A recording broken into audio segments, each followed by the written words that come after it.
The world had narrowed to the space of her bed, the silk sheets cool against my bare skin, the weight of her head a perfect, comforting pressure on my chest. I could feel the steady, slow thump of her heart against my ribs, a rhythm that was quickly becoming the most familiar music I knew.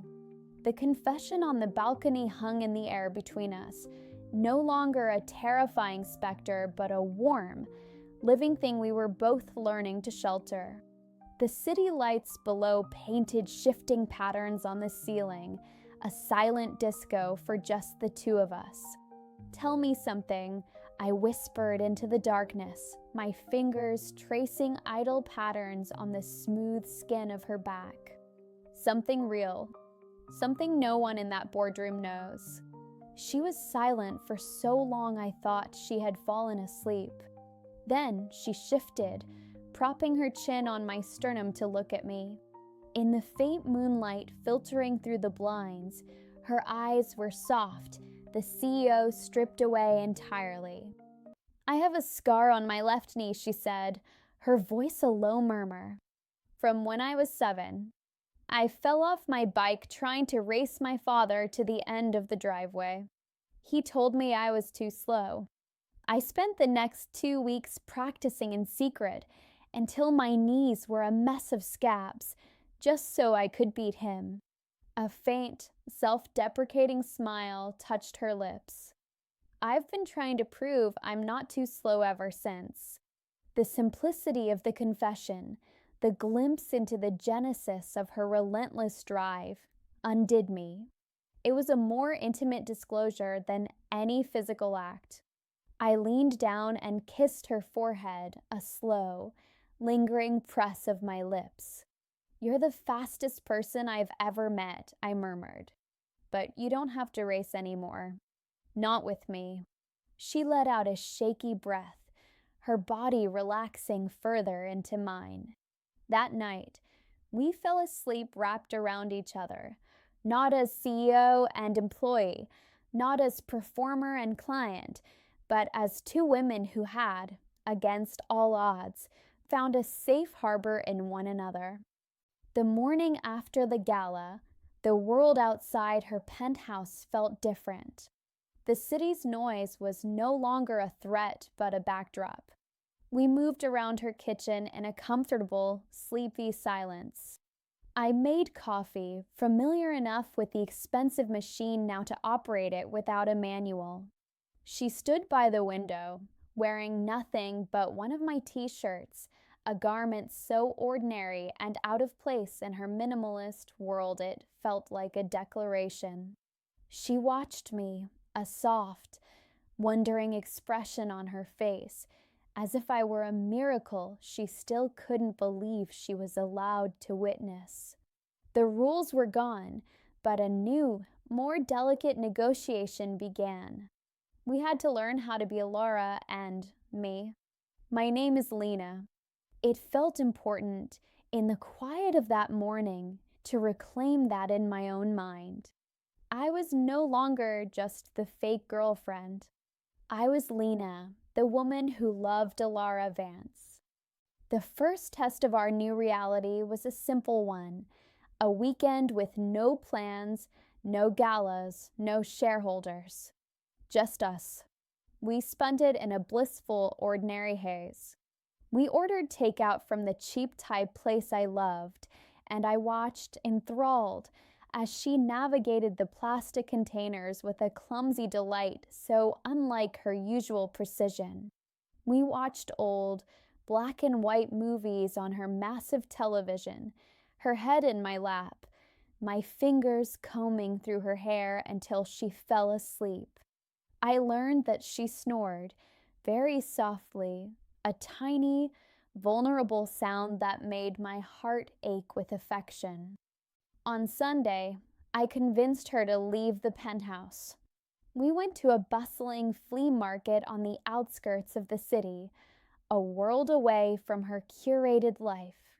She was visibly out of her element, her posture initially stiff, her hand clutching mine a little too tightly amidst the crowds and the chaos.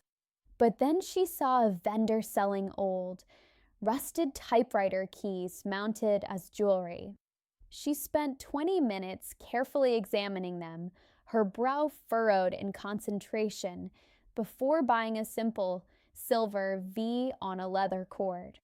"A souvenir," she said, fastening it around her neck with a small, genuine smile. "From the day I learned how to get lost with you." It was during these moments of quiet that the shadow of the outside world would occasionally pass over us.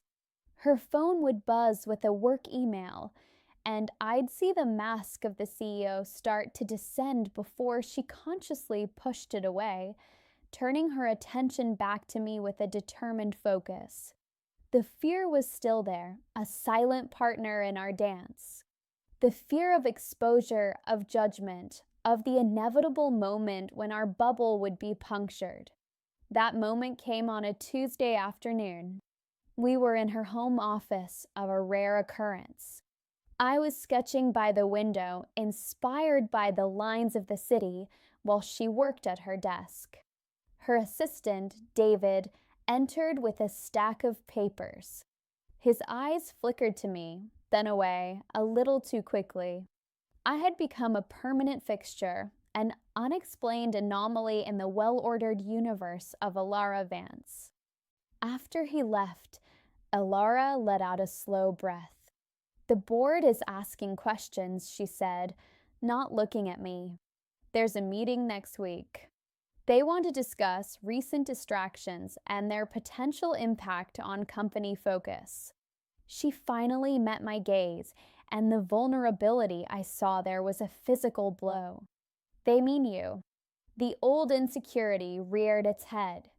I was a liability, a complication, the very thing I had been hired to prevent. "What are you going to tell them?" I asked, my voice barely a whisper. She stood and walked over to me, taking the sketchbook from my hands and setting it aside. She framed my face with her hands, her touch firm and sure.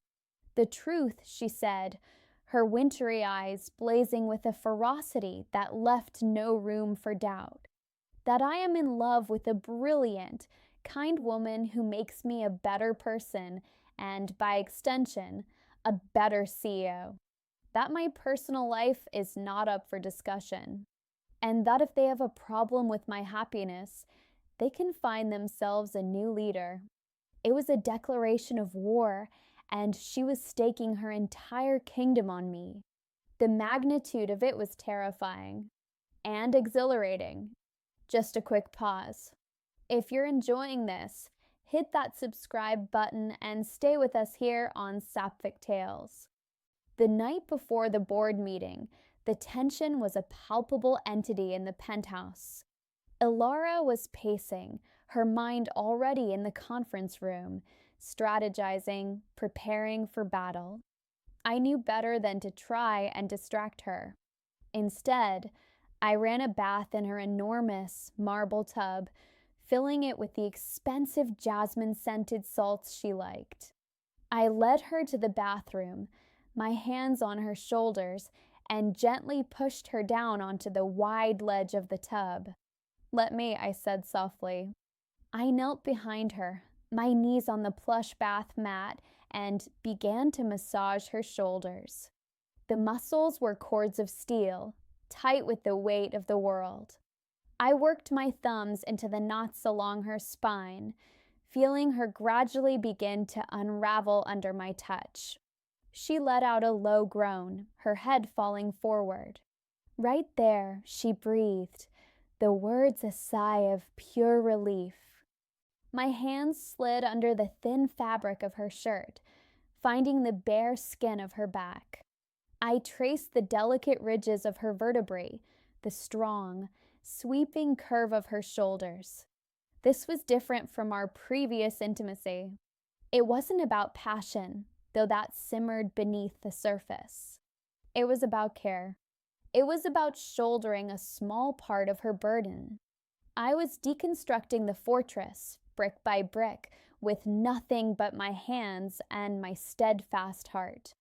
She turned suddenly, catching my wrists, her eyes dark and serious in the steam-filled room. "Whatever happens tomorrow," she said, her voice thick with emotion, "this is real.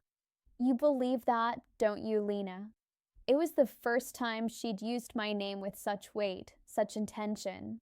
It wasn't the name of a character in a story we were telling. It was me. "I believe it," I said, and leaned in to kiss her. It was our fourth kiss. It tasted of jasmine and vulnerability and a fierce, unshakable promise. It was a kiss of fortification.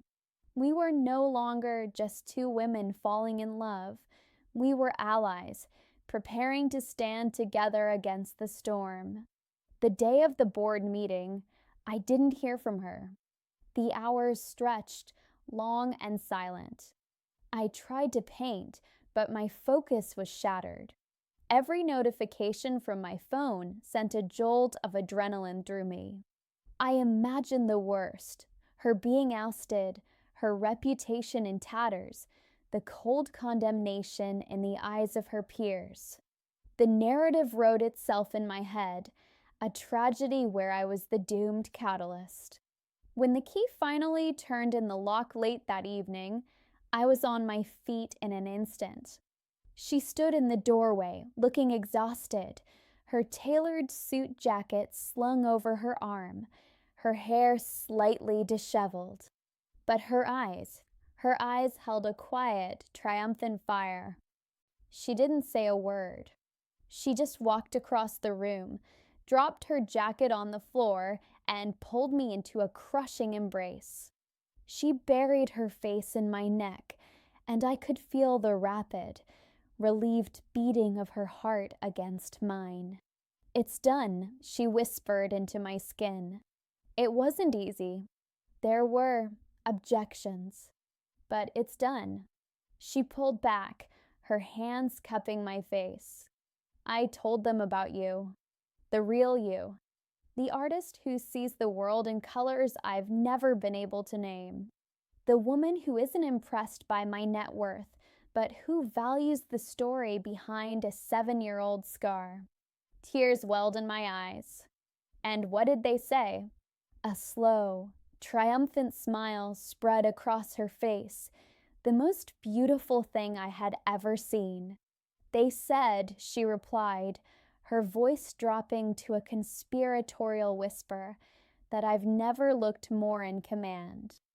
That night, we celebrated not with champagne, but with whiskey, drunk from tumblers as we sat on the floor of her balcony, the city lights spread out before us like a conquered empire.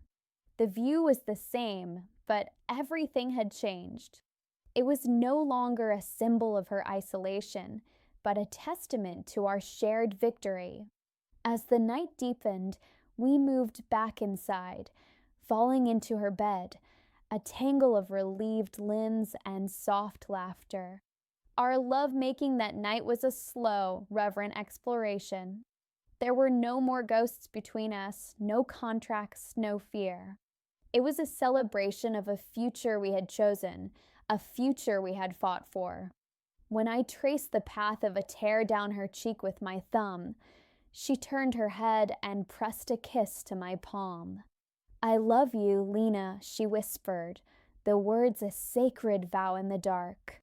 "I love you, Alara," I answered, and for the first time, it felt like the most simple, the most obvious truth in the universe.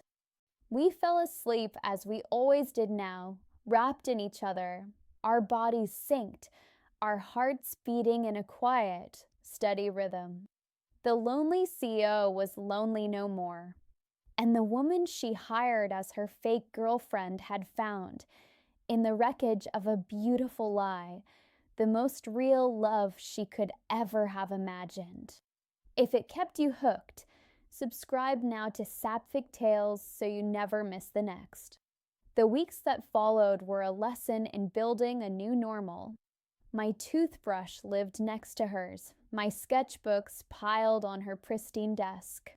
I officially moved out of my cramped apartment, the act feeling less like moving in with a lover and more like coming home. We established rituals. I made her eat breakfast instead of just gulping coffee. She forced me to set up a proper studio in her spare room, buying me an easel and a set of paints so expensive I was almost afraid to touch them. Use them, she'd insisted, watching me nervously uncap a tube of cadmium red. Create something magnificent. I'm investing in an artist, remember. The echo of our beginning was now a private joke, a scar we could both touch without pain. But the world, of course, was not our penthouse. The speculation began in quiet, digital corners before blooming into a full-blown society page feature. Who is the mystery woman capturing Alara Vance's heart? The article was filled with grainy photos of us leaving the flea market, our hands linked. They dug up my real background, the freelance hustles, the student debt, the unremarkable history. The comments were a predictable mix of cynicism and fantasy. Gold digger, a phase, a PR stunt. It was Isabel, inevitably, who brought the outside world to our doorstep in person. She showed up at the penthouse unannounced one evening, her presence a cold draft in our warm space. She looked from Alara, dressed in soft loungewear, to me, with paint smudged on my cheek, and her smile was a razor blade. How charming, she said, her voice dripping with faux warmth. The great Alara Vance, playing house. I must say, Lena, you're more tenacious than I gave you credit for. How long did the original contract stipulate? Alara stepped forward, her body a shield. That's enough, Isabel. You need to leave.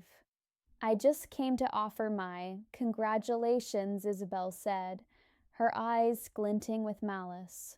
And to remind you, Alara, that sentimentality is a luxury our world doesn't afford. You of all people should know that. Her gaze swept over me one last time, a dismissive, final judgment before she turned and left. The silence she left behind was heavy.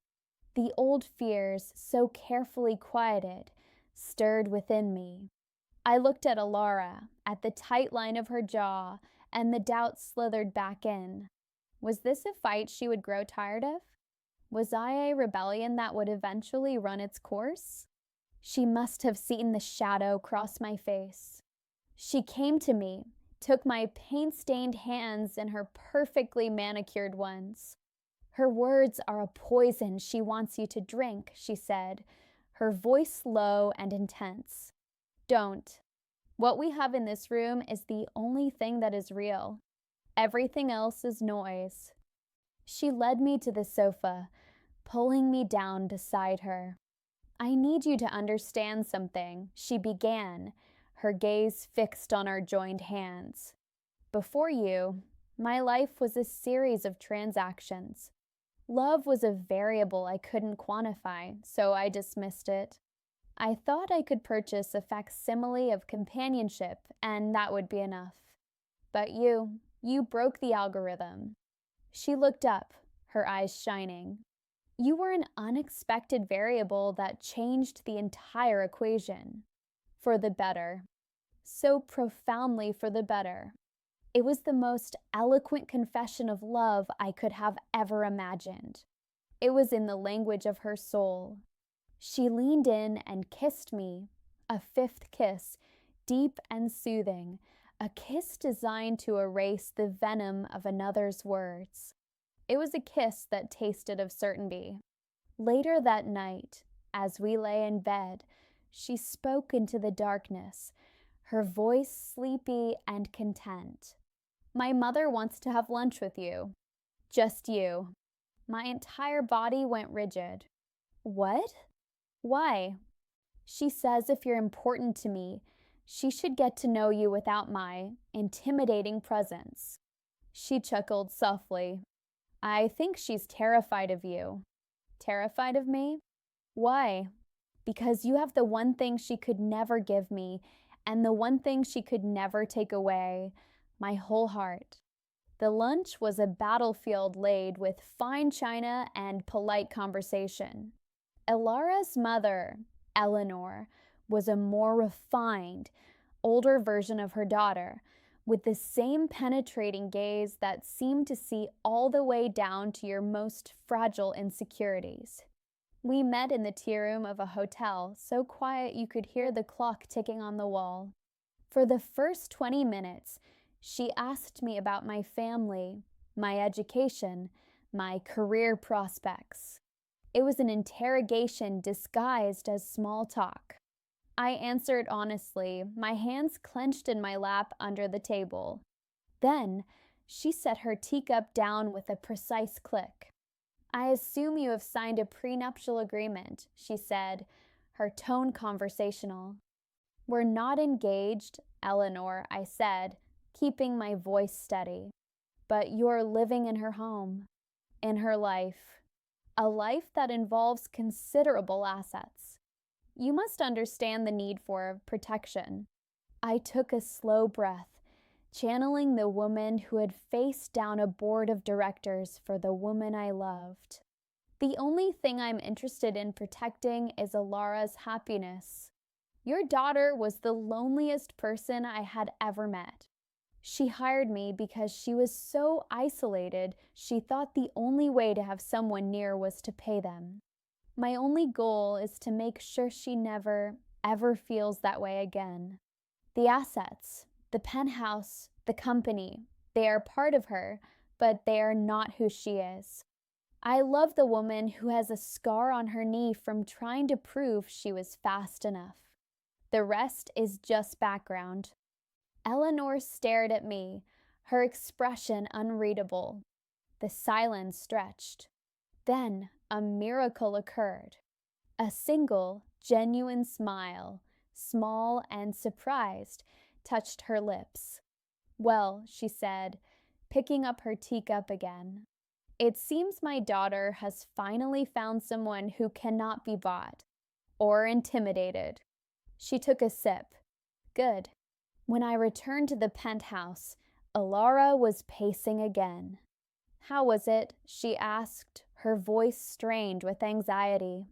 I walked over to her, wrapped my arms around her, and breathed in the familiar, calming scent of her.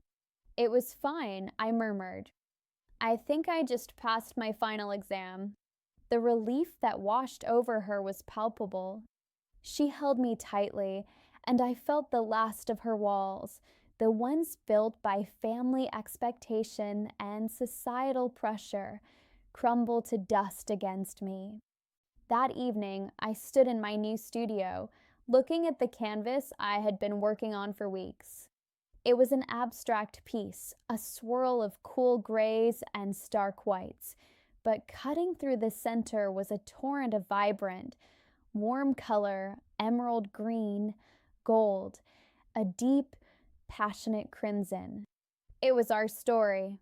It was her world and mine, no longer separate, but intertwined, the warmth finally conquering the cold.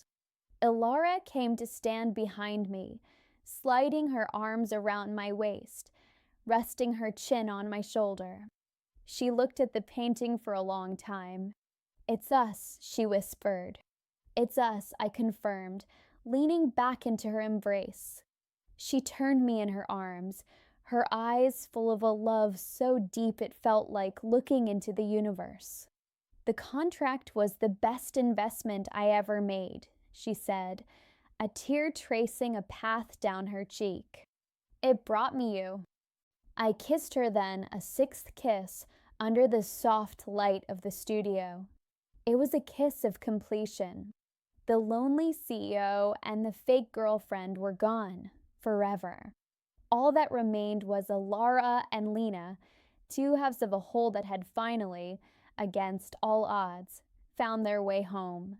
Quick reminder, if you're enjoying this story, hit subscribe to Sapphic Tales so you don't miss the next one.